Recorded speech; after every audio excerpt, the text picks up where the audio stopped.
Resign! Marcos resign! Marcos resign! Marcos resign!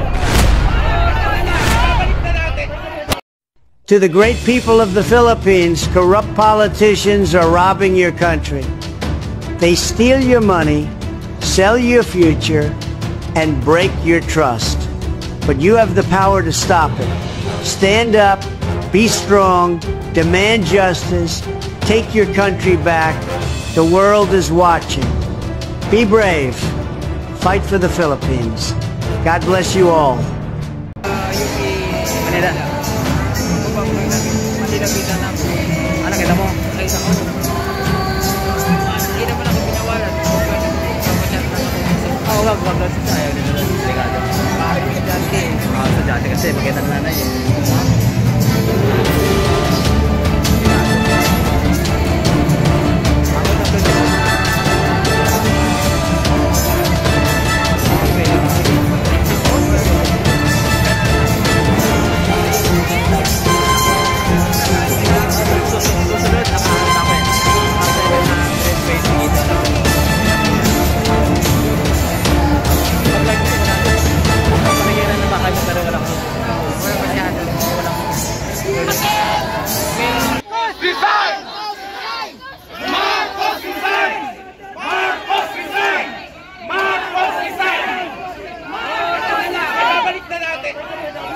Huli-huli, pasensya na sir, ngayon pa lang masasaktan ang mga damdamin nyo.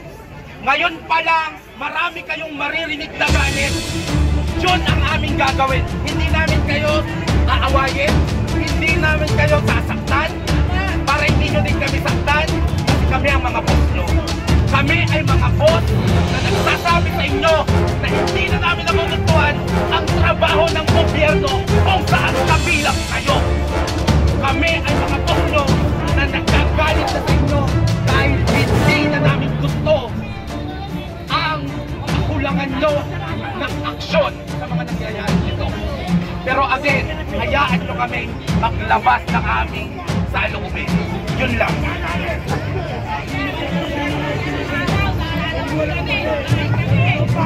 Sir, ipaalala ko sa bawat isa sa mga kapatid natin mga kapitan dito.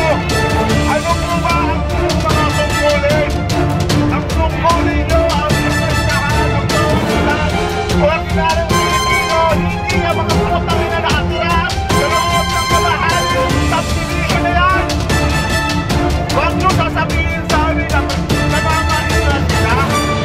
Ito, tangina, paano naman kami dito? Sila ay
dollar mo ah. Ha? Baba ka? Sa akin, nasa 60 ka ngayon ah. Oh.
Gilat ka na, Lord.